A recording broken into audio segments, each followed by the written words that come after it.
Eu tentei decorar todos os elementos da tabela periódica. Atualmente a tabela periódica possui 118 elementos. Seus nomes vão desde localizações geográficas, Európio, Califórnio, Polônio, Frâncio, Moscóvio, planetas do Sistema Solar, Mercúrio, Urânio, Netúnio, Plutônio, cientistas famosos, Einstein, Mendeleev, Rutherford, Bohr, e alguns que eu sequer sei pronunciar o nome. Darmstadt.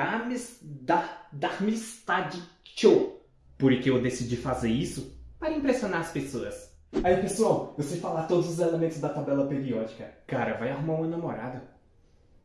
Quem me conhece sabe que eu sou apaixonado por química. E quem não me conhece, saiba que eu sou apaixonado por química. Cara, pra tu ter uma noção, tem ferro no meu sangue. Inclusive, dá uma olhada nessa camiseta dos metais pesados. Cada elemento possui um número no canto superior esquerdo. Este é o número atômico do elemento. Ele indica a quantidade de prótons que o átomo tem no núcleo. E é por esse número que eu vou me guiar para falar os elementos. Então falarei primeiro o hidrogênio, que é o elemento 1, e depois o hélio, que é o elemento 2. Mas por que o elemento 1 está tão distante do elemento 2? Aí convém explicar a organização da tabela periódica. Ela é organizada em períodos, que são as linhas horizontais, é daí que vem o nome periódica, e em famílias ou grupos, que são as linhas verticais. Elementos do mesmo período possuem a mesma quantidade de camadas de elétrons ao redor do núcleo. Por exemplo, o hidrogênio e o hélio estão no primeiro período. Isso indica que ambos possuem uma camada de elétrons ao redor do núcleo. E elementos da mesma família ou do mesmo grupo possuem a mesma quantidade de elétrons em sua última camada, possuindo assim propriedades semelhantes. Então o hidrogênio e o hélio estão no mesmo período, mesma linha horizontal, mas não estão na mesma família ou mesmo grupo. O hélio está tão distante do hidrogênio, pois ele é um gás nobre, então ele precisa ficar na família dos gases nobres. E se você notar, vai ver que tem duas linhas separadas lá embaixo. A primeira delas são os lantanídeos. Todos esses elementos dessa linha estão dentro desse quadrado, ou seja, todos eles são da mesma família e do mesmo período. Logo, todos eles são extremamente semelhantes. A mesma coisa com os actinídeos, que são da linha de baixo. Todos eles estão dentro desse outro quadrado, logo são da mesma família e do mesmo período. Para decorar os elementos, eu usei a mesma técnica que a gente usa para decorar um número de documento ou de telefone, por exemplo. Ou seja, você fala eles em um ritmo, 953, 227. E se eles rimarem, fica ainda mais fácil. Por exemplo, nióbio molibdênio, tecnésio rutênio. E uma coisa importante foi prestar atenção na transição entre os elementos que eu sei e os que eu não sei. Por exemplo, digamos que eu aprendi actínio, tório, protactínio, urânio, netúnio, plutônio. Se da próxima vez que eu for aprender eu começar do américo,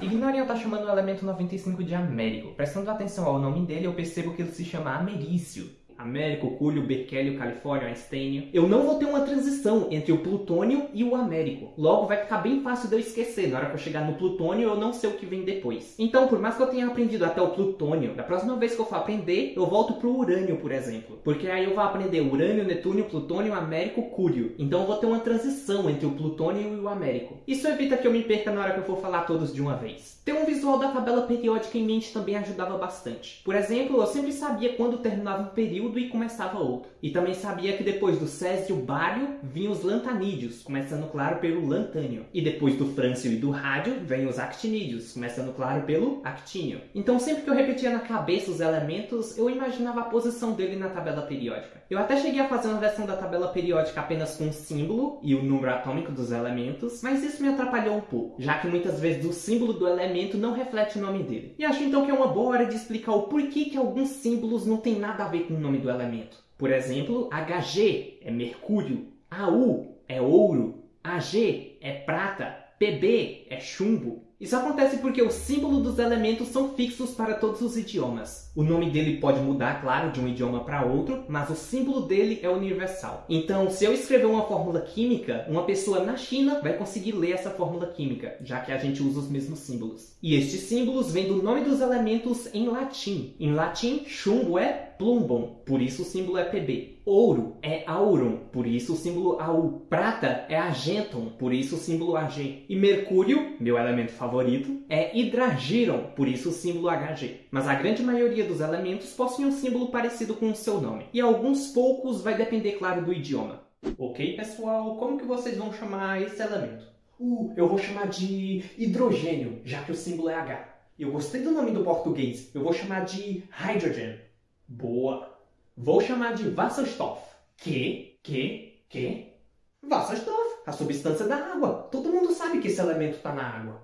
Ok, e esse outro elemento? Carbono, já que o símbolo é C. Eu gostei do nome de novo. Vou chamar de Carbon.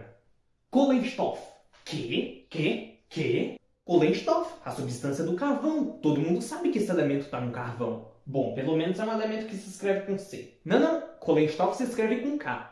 Alemão, só você tá colocando nomes nada a ver com símbolo. Então deixa eu nomear primeiro. Eu vou dar um nome bom no próximo. Ok, então, como que você quer chamar esse aqui? Natrium, pois o símbolo é Na. Viram só? Boa. Imagino que o português e o inglês vai seguir na mesma onda. Não sei não. Esse elemento em excesso no corpo faz mal. E nátrium não passa uma vibe de coisa que faz mal. O inglês, se eu te falar que um salgadinho é alto em nátrium, me vê 3. Viu só? Vou chamar de sódio. Que? Sódio passa vibe de coisa que faz mal. O inglês, o salgadinho é alto em sódio. Passo longe. Eu tô junto do português de novo. Vou chamar de sódio. Mas o símbolo é Na. Pelo menos uma vez o alemão acertou. Eu desisto.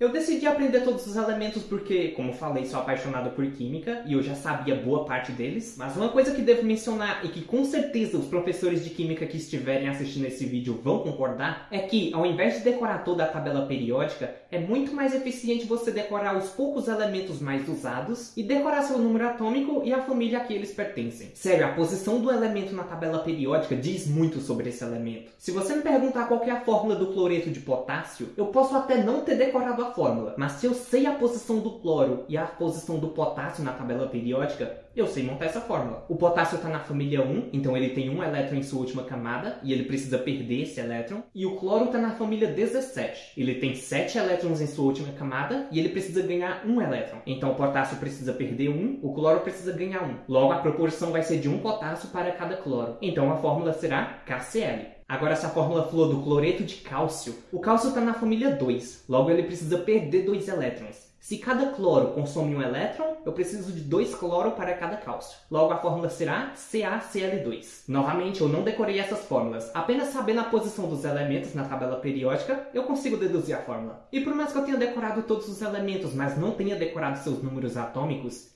eu consigo chegar a esse número. Basta eu partir do elemento mais próximo que eu saiba o número. Por exemplo, se você me perguntar qual que é o número atômico do selênio, eu não sei. Mas eu sei que ele está perto do zinco. E eu sei que o número atômico do zinco é 30. Então, zinco, gálio, germânio, arsênio, selênio.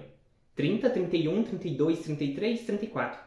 Logo, o número atômico do selênio é o 34. E eu sei o número atômico de alguns elementos pelo meio da tabela periódica. Por exemplo, o chumbo é o 82, o urânio é o 92. Então, a partir desses, eu consigo chegar ao número atômico de outros elementos que eu queira saber. E antes de você me ver falando todos os elementos químicos em sequência, eu queria dar uma atenção para o elemento 117. O tenéssino. Em muitas tabelas periódicas ele vai estar escrito como tenesso. Eu pesquisei bastante a respeito dele e vi as duas formas sendo usadas. Mas como na tabela periódica que usei estava escrito tenéssino, é esse número que eu usei. E agora o momento que todos estavam esperando.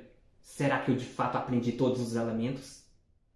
Hidrogênio, hélio, lítio, berílio, boro, carbono, nitrogênio, oxigênio, flúor, neônio, sódio, magnésio, alumínio, silício, fósforo, enxofre, cloro, argônio, potássio, cálcio, escândio, titânio, vanádio, crômio, manganês, ferro, cobalto, níquel, cobre, zinco, gálio, germânio, arsênio, selênio, bromo, criptônio, rubídio, estrôncio, ítrio, zircônio, nióbio, molibdênio, tecnésio, rutênio, ródio, paládio, prata, cádmio, índio, estânio, antimônio, telúrio, iodo, xenônio, césio, bário, lantânio, sério, praseodímio, neodímio, promécio, samário, európio, gadolínio, térbio, disprósio, ômio, érbio, túlio, itérbio, lutécio, ráfnio, tântalo, tungstênio, rênio, ósmio, irídio, platina, ouro, mercúrio, tálio, chumbo, bismuto, polônio, astato, randônio, frâncio, rádio, actínio, tório, protactínio, urânio, netúnio, plutônio, americio, cúrio, berquélio, califórnio, aistênio, férmio, mendelévio, nobélio, laurêncio, rutherfórdio, dúbnio, seabógio, bório, rácio, meitnério, darmstádio, roetigênio, copernício, niônio, flevório, moscóvio, livermório, tenéssino, organessônio.